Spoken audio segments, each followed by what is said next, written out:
Assalamu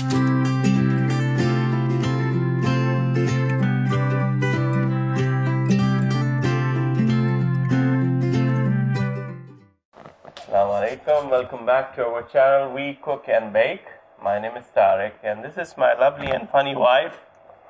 I'm Carly, aka Amira. Hi everyone. Today I'm baking scones, an oldie but a goodie. Alright, and I'll be cooking later. What are you cooking later? I'm cooking my favorite recipe from Mom. So I'm not going to reveal it now because you're going to be baking scones. True. They don't take very long though. And then I'm going to be cooking my recipe. Alright, so let's get started. Mom's recipe.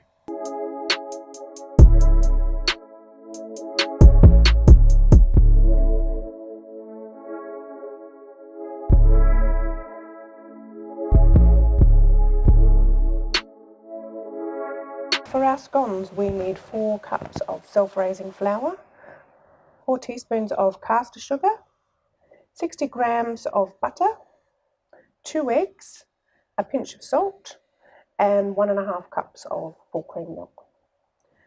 Once we've made our scones, we like to use jam and cream on top. So that is 1 tub of fresh cream with 1 teaspoon of vanilla and 1 tablespoon of icing sugar, and whatever jam you prefer. The utensils that we need for scones are a sifter. This is just a cheap one from IKEA, works pretty well. A scone cutter. If you don't have a scone cutter, a glass will work just as well. Rolling pin and a pastry brush and the usual bowls and measuring cups, etc. Okay, this scone recipe is one that I got from my friend Sarah that I used to work with. Thank you, Sarah. I think it was from her mum actually.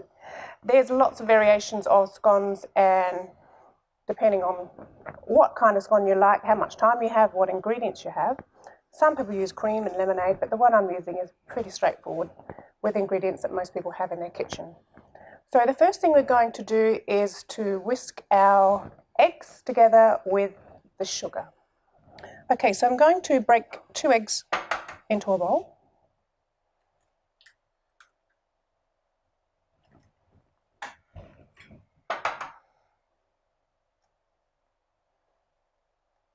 After you've put the eggs into the bowl, we add the 4 teaspoons of caster sugar. The reason we're using caster sugar is because it is a lot finer than regular white sugar, and therefore it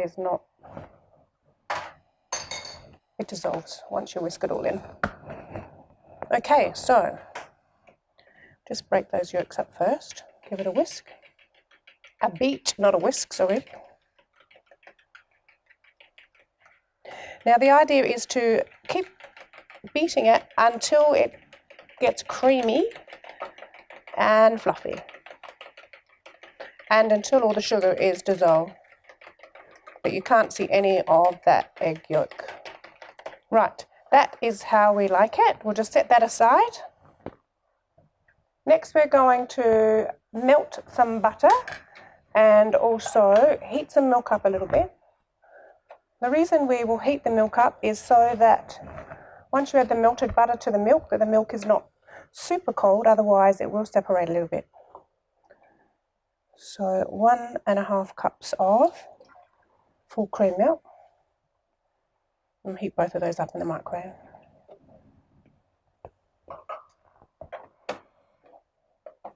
Okay, next we're going to sift 4 cups of flour into this bowl. So we'll just get another cup ready.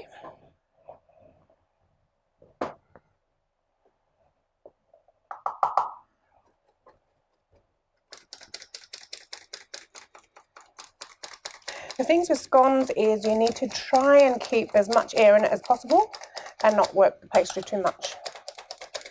That means once you've sifted this flour, we'll try not to do a hell of a lot to it before you put it in the oven, other than obviously mix the other ingredients in.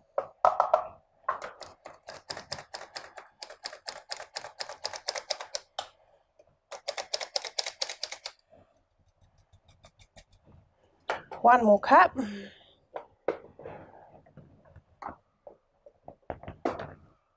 With scones, it's one of those recipes that if you add a little bit too much flour, you can always adjust it by adding a little bit more milk, just to get the right consistency of the dough. Okay. Then we need to make a well in the center, and that just involves just making a hole so that we can pour the melted mixture inside. So next we're going to get our melted butter and milk and add that to the mix. Okay, I have my milk that's heated up for about 40 seconds, 50 seconds, just to take the chill off. Lukewarm? Lukewarm, that's the word I was looking for, thank you. You're welcome. I nearly forgot. Pinch of salt can go straight into the flour now. Glad I remembered that. All right, so we have the melted butter, and it's literally now just to a very much a liquid form. You melt it so you can pour it straight into the milk. You pour it in. That's the milk? The butter goes into the milk. Oh. It will separate a little bit, but not to the point where it goes into globules of little pieces of butter. It's still all liquefied, which is what we want. All right, so we just give that a little stir, and then we pour it into the center of. Do you want me to put this aside? Or you Knock don't yourself out. That's actually no, I do need that. Sorry. Okay. No, I just thought you might put in here. Put it into the container. Yeah. He's quite hilarious, really, isn't he? Let's pour the milk into the container of flour and see what happens. Well, you might get confused while, doing that stuff over there. What a scientific experiment. Well, Yeah. that would be interesting. Bit of a waste of flour too, but... Yeah. Okay, into the bowl with the flour, not the flour container, we're pouring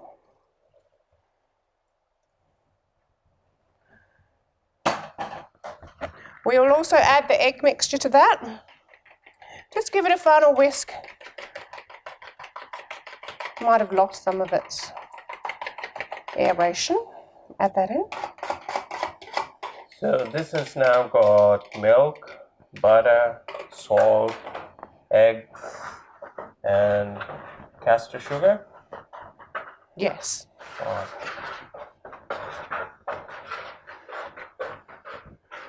So we keep mixing until it comes to a firm dough and there is no flour remaining. If it doesn't all come together, you can add a little bit more milk, which is probably what I'll need to do by the looks of this. Okay, so we're just going to add a little bit of milk where that dry mixture is, and just get all that extra flour there mixed in. You see that it's still a little bit dry, so just mix it a little bit more. It should actually all come away like that and start to join together in one solid. That's more like it. Okay, that's pretty much what we're looking for. Okay, that's it. At this point, we'll start to prepare the surface for rolling it out. Okay, so firstly, you need to have a clean surface, and any kind of flat surface, table or whatever you have. And just wipe it down again. And just grab that tea towel, can we? Sure. Have a flying tea towel from my screen. You don't want it wet because then the flour will stick to that and that will make a nice little glue instead of a basis. Now, it is very sticky. It will stick to your fingers and it will stick to your rolling pin if you don't put flour on it. So the first thing you need to do is to put some flour on top of your working area. The best way I find to do that is to go back to your sifter and just to sift it straight on and just sprinkle it across. And just put it onto the side. You also need to make sure that your rolling pin is covered and Just go like that so that you have a layer of flour and that won't stick to your dough either then. So let's get the dough onto the bench top. So it will pretty much come out in one big chunk. I'm just getting those other little bits off.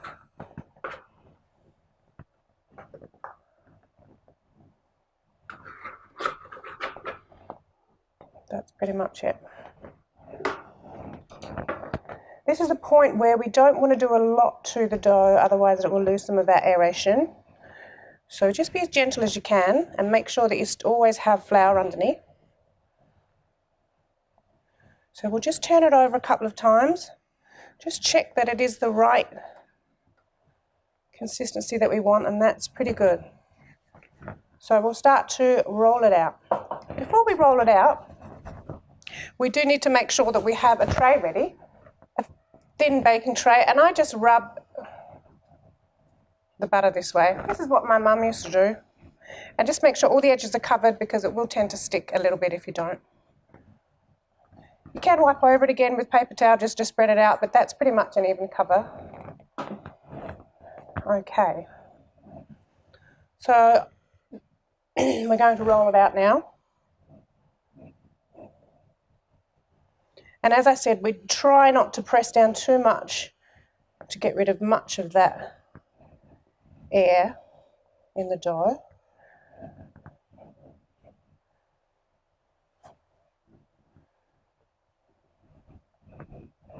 That's probably about as much as I would want, and then we can start. So get as close to the last one that you cut out as possible and as close to the edge as possible so that all that's left is that tiny little bit. Just makes the most of pastry. Now these will rise, so you need to allow a bit of space between them. Okay, so you can see here that there's very little dough left for the next lot, which is good.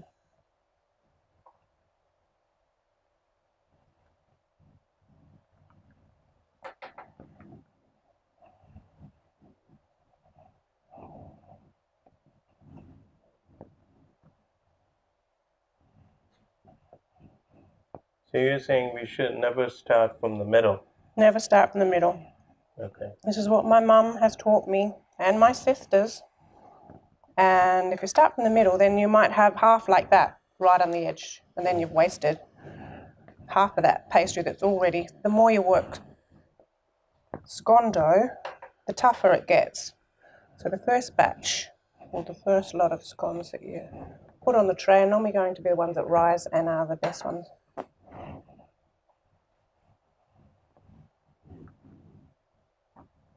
Not that I think you mind either.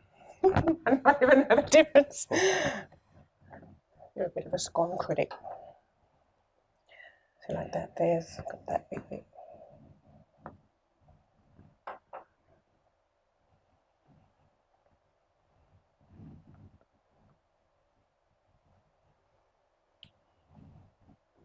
Okay, so that's pretty much all we're going to get out of that first batch. We just push it all back together. Give it a little bit of a squash, otherwise it's going to be not combining enough. Just wipe some of that pastry back, flour back over. Form it as well as you can back into a ball. It pulls apart a little bit. That's okay.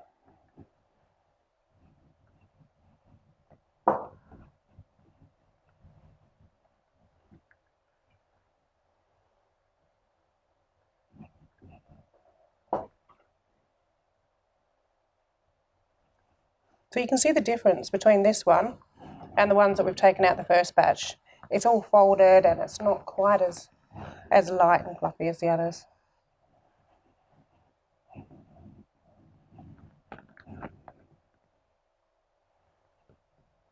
Still yummy though.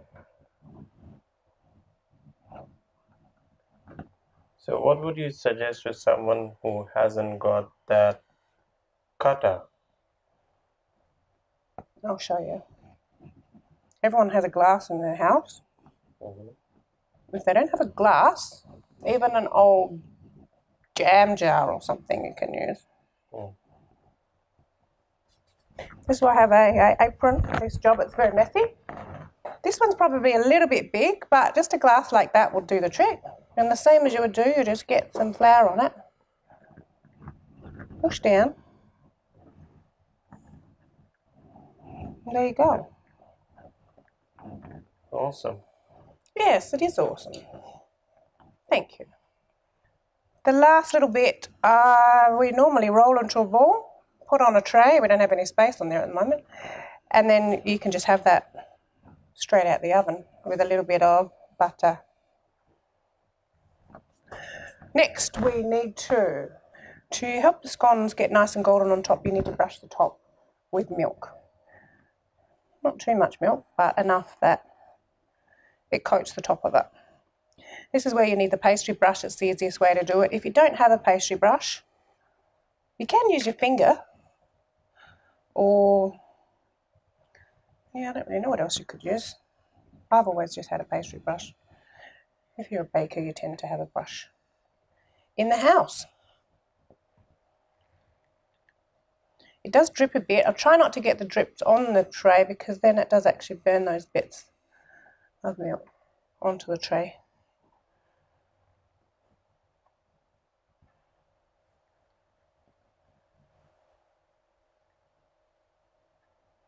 Oh, there we go, on the tray.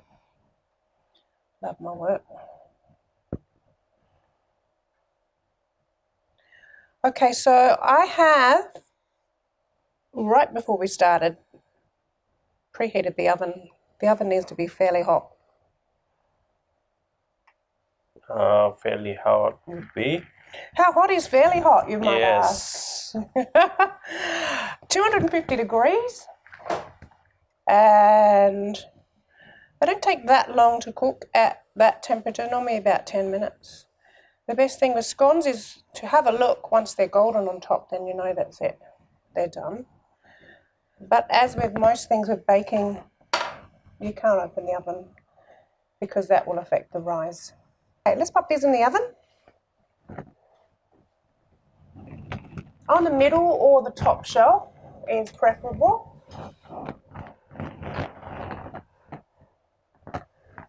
And I've actually got it at 200. I had it at 250 and I dropped the temperature down.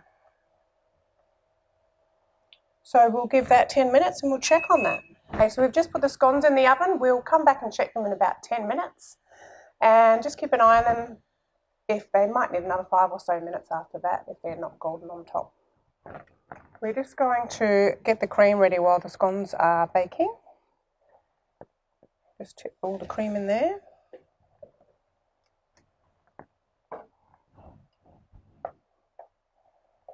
It really doesn't matter how much icing sugar you use. Depends on how sweet you want it. Just give that a little mix before you get too started, otherwise it does fly up a little bit. So that's fresh cream? Fresh cream, yes. About half a teaspoon. Thickened cream is probably what you'll see on the label. You can use an electric beater.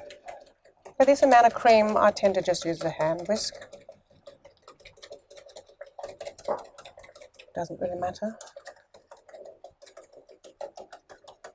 I'm sure everyone has whisked cream before, but if you haven't, you keep whisking until it starts to get thick. And it forms a soft peak. Just like you lift it up and it holds its shape. Oh, awesome. Sorry, camera. I'm trying to get it so you can see.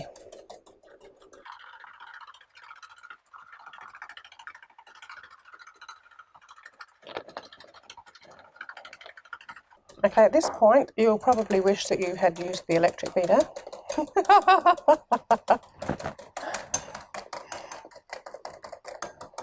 And your arm feels like it's about to fall off. But if you're just about to eat some scones with jam and cream, it's probably not a bad thing that you are whisking by hand. Every little bit helps.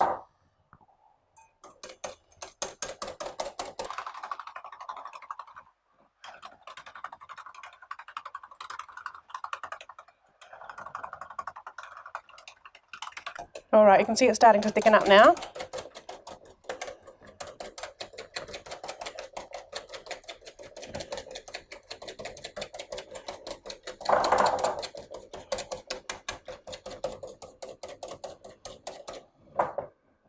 Let's just see, it's not quite ready yet.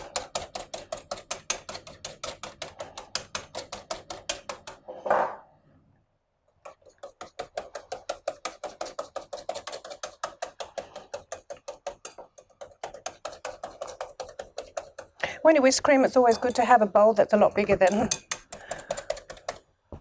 the amount of liquid you have so that you've got space to get it all up the side over the bench.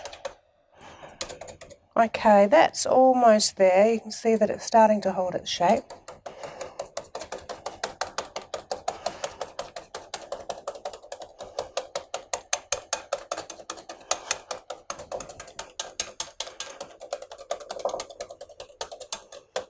There we go. That's pretty much as we need. And you can pop that in the fridge until you're ready to serve.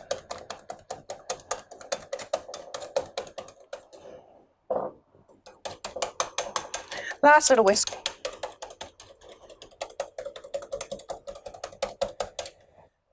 There we go. That is as much as you need. Put it in the fridge. So the scones have, yeah, we're looking good now. This is pretty much as dark as I would like them to be. That's probably a little bit overdone actually. I'll take them over here. Okay, here we go. This is the finished product. These are our scones. This one here, you can see that's probably a little bit too dark. But the rest of them are looking pretty good.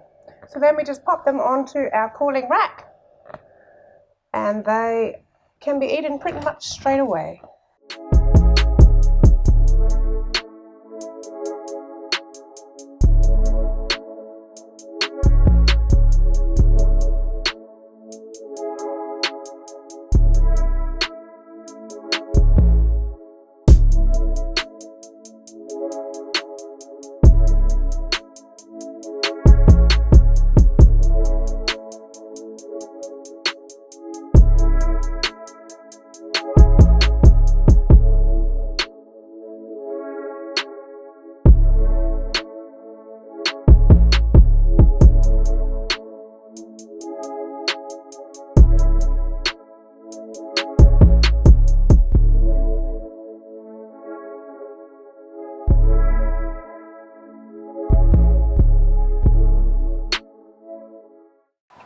Welcome back to our channel, We Cook and Bake. My name is Tarek.